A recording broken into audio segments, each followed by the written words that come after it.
So Brian De Palma kind of did it in his early career. I can't remember if it was before Carrie or not.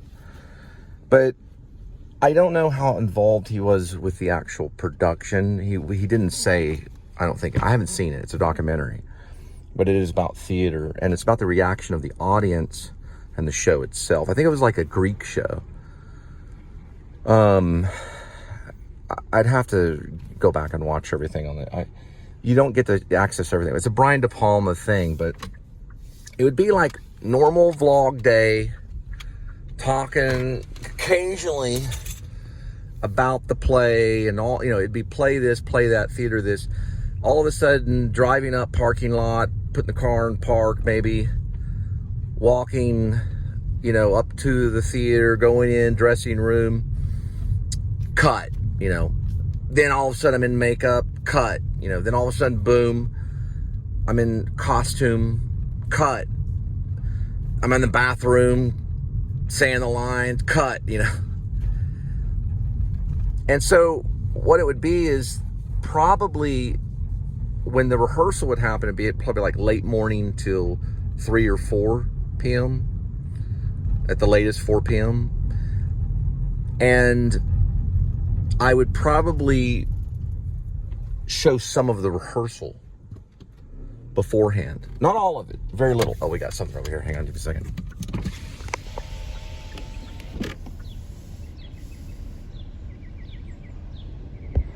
And then what it would do,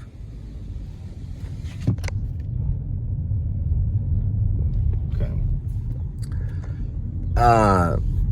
They're doing Acrocats right now on Stage West, and I'm killing myself because I don't have a matinee. I'm not killing myself, but I'm not killing myself. Cut that. We're cutting.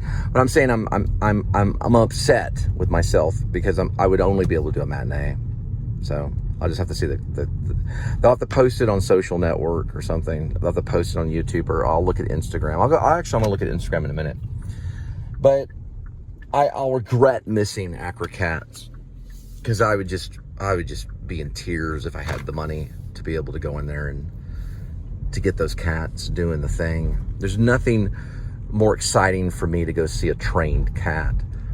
But regardless, if it could be done, and then, it would be me literally vlogging the actors as they were speaking to me, and me, and not asking for a camera operator.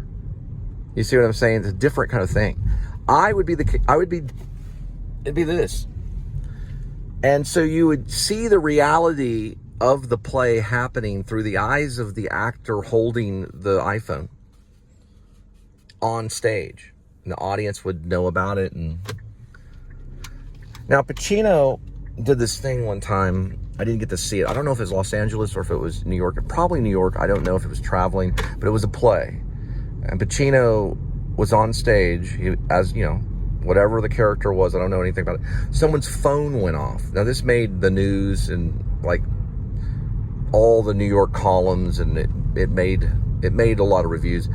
And he left the play, he left the stage, went into the audience, and picked up the person's phone and turned the phone, he put the phone to his ear and talked to this is someone else's phone. So he just said, forget the play, walked over, picked up the phone and said, hello, hey, I'm doing a play. Is there a way you could call back later? And then, gave the phone back rather than tell him to turn the effing phone off. But mine would be on silent, I promise. My phone would be on silent, just like it is now.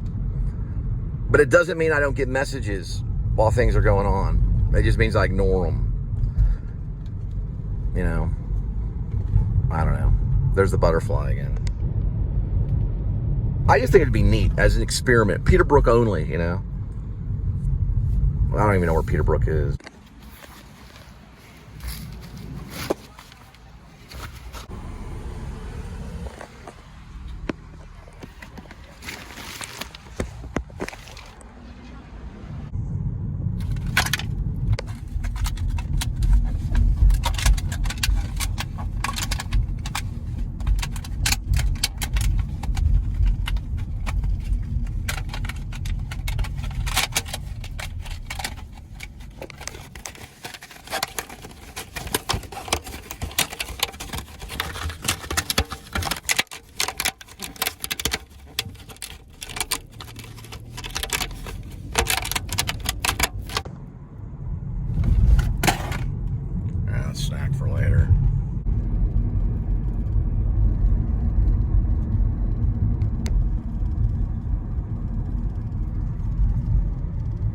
Anyway, that was day-old bread that somehow flew out of something. I don't know. No, I think it was a after shift snack. Anyway, yeah, the thing about the Tom Hanks, yeah.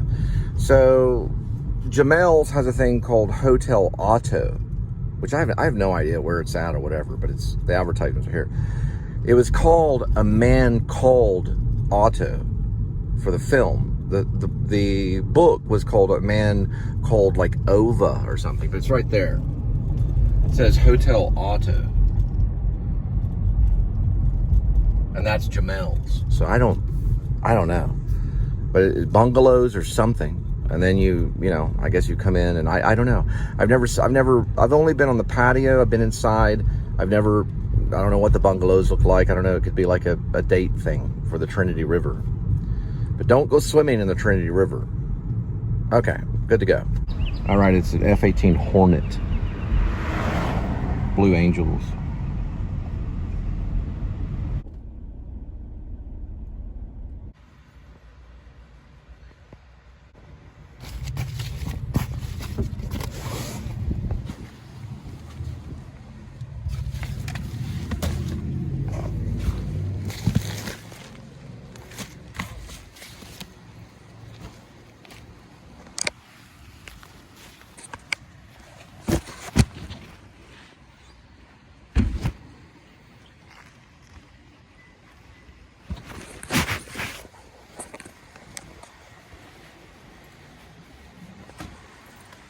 All right, 8085 1.8.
All right, it's the third part, 82612, and then 5.7.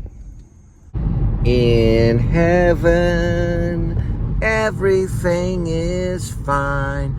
In heaven, everything is fine. In heaven, everything is fine. You got your good things, and I've got mine.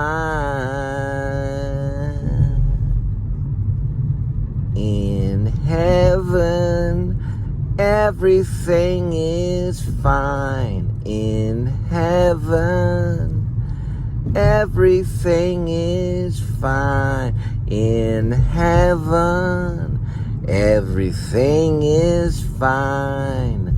You got your good things, and you got mine.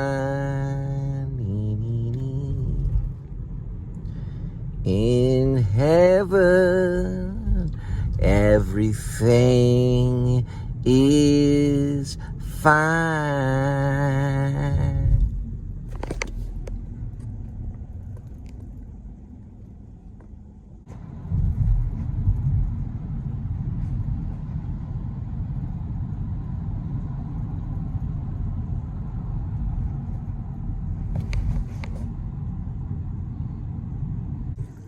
Yeah, I mean, I must have heard, you know, In Heaven, the Lady in the Radiator song, many, many times until I figured it out. I mean, it's a tough song. You think you know it, nah, you got to really look at it. And plus all the ambient noise and the way that they recorded that. Oh, wow. No way. No way. Oh, wow. He doesn't want to do that. You know, all of that, it's sound. And then, of course, Peter Ivers. And here's a mystery. Who was singing? Is it David Lynch? He wrote it. David Lynch wrote it. It's published. David Lynch wrote the song. But who sang it? I guess a dog ran in front of the thing. Who sang it? Was it Peter Ivers?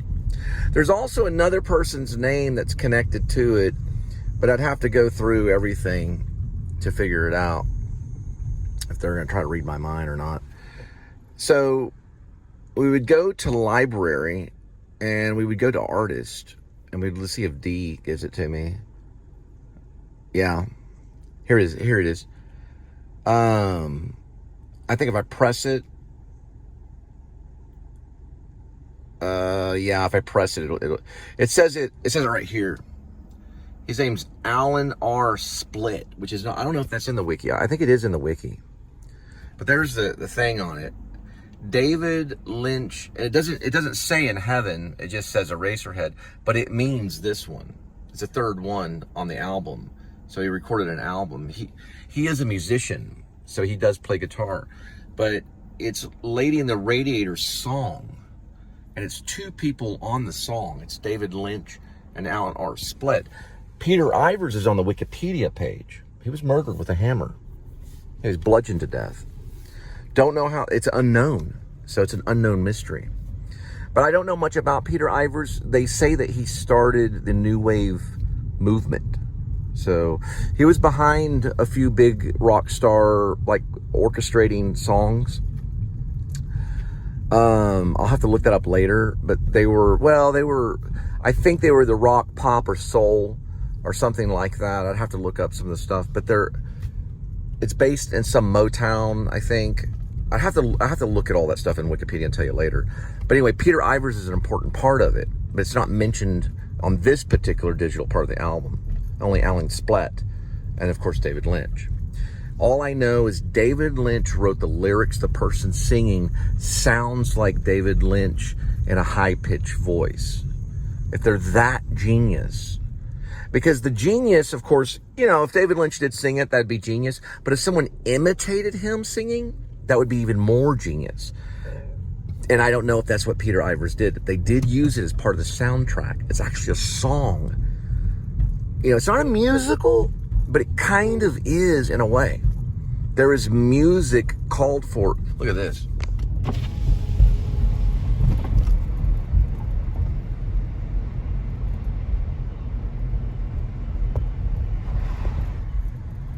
There's a famous vampire buried there. That's what I heard, a Texas vampire. So I'm fascinated with David Lynch's life during Eraserhead. Okay, he was through newspapers. He was invited from Philadelphia he was an artist. So he was going to different schools. I think he went to two different ones, one in Boston, I think, and I know for sure in Philadelphia. I could be wrong, but I know for sure he was going to a school in Philadelphia. And I know he was a painter. So he was studying painting like he was in art school. And he started doing this weird stuff in front of the paintings and filming it. Because he heard a wind.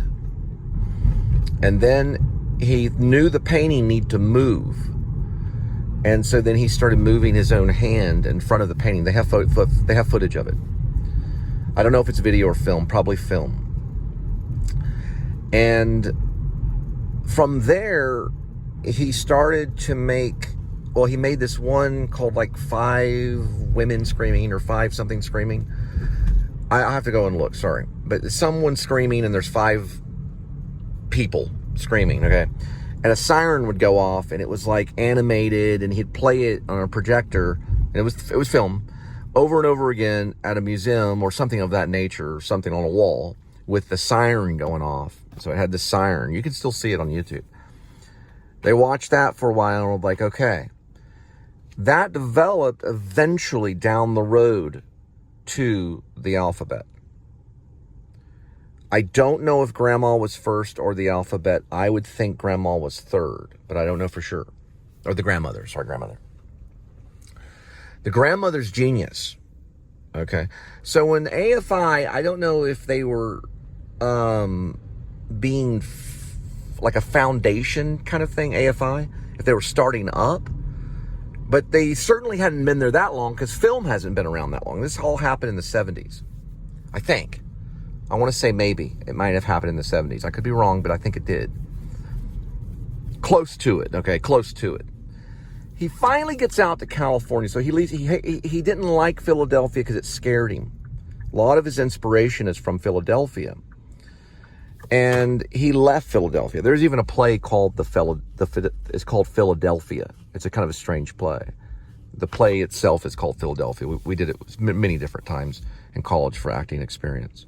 It's kind of like a Twilight Zone episode, but it's called Philadelphia. Regardless, Philadelphia had an impact on him, but he didn't like it too much. And there's different reasons why that I'm not going to talk about that are specific. Finally gets to California, sees all this sunshine. And the sunshine is beautiful. It's just all this sunshine, okay? So he wants to stay. He just loves it. He gets out there and he's like in heaven. So he presents Ronnie Rocket. Eventually, they won't pass him. There's a 3-year program. They didn't know what he was doing. They didn't know what David Lynch was really doing. And so AFI was like, no, we're not going to do Ronnie Rocket. And they wouldn't advance him past the first year of AFI. And so David Lynch goes in the office and he presents a very tight, constructed script that has a little philosophy in it. It's a little philosophical, but not really crazy. I've taken pictures of all the scripts and posted. Well, I'm talking not all the stuff, just Eraserhead, every page, and put it on my Facebook. I took photos of them, of the script, and they're like, okay, we brought him from Philadelphia. He has a wife and a kid on the way, or a kid was already coming, or the kid was already there. Meaning he was a parent, or he was a parent or becoming a parent or whatever. There is rumor, and I don't want to say for sure, that they brought him into a room, this is his family, and they said, you have to stop, David Lynch. You have to stop it. And he went into the other room and just cried. He just cried. He knew his family it was over. Eventually they had a conversation. The head guy that was part of AFI said, if you do Eraserhead, I'm walking out. So Lynch said, we're doing Eraserhead. He was throwing papers. He was throwing newspapers, LA Times or whatever, some kind of newspaper. He was throwing it, working odd ends at different restaurants that he doesn't even remember. He was drinking liquid sugar from this fructose thing, and because to get high off the sugar. And they said, the guy goes, no, we're not doing Eraserhead. So they said, well, we're going to have to do something. He's going to do Eraserhead. The guy took all his stuff out of the office and left AFI. Probably because the guy had a project of his own, or was just offended or something. Did not understand Eraserhead. 5 years goes by, and he lives on the set. Supposedly, it's rumor. I don't know. This may be rumor. He lives on the set. They wall him in every night. So they put a wall up, this little piece of wood. He goes in there and works on the set. And this goes on for 5 years. Right before the festival, he makes up a birth certificate for Eraserhead as a like a pamphlet, like a bill that you would give in a theater thing, whatever, like for the festival for LA, so it could be considered for whatever. And he shaves off, I think, 20 minutes or 20 seconds. He shaves off a little bit, maybe 20 minutes, but I'm not for sure. A certain amount of time is shaved off of Eraserhead. And then it was good to go. Now it's right there in my car. All right. Another night of delivery. We're going to head back and see Linda. And don't forget Kitty.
rotates fake stuff.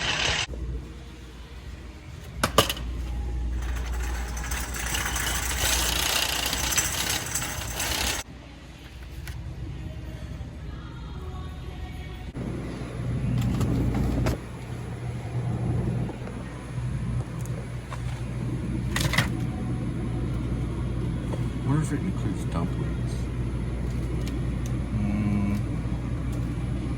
Long green rice with carrot and lemon.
Please select your payment.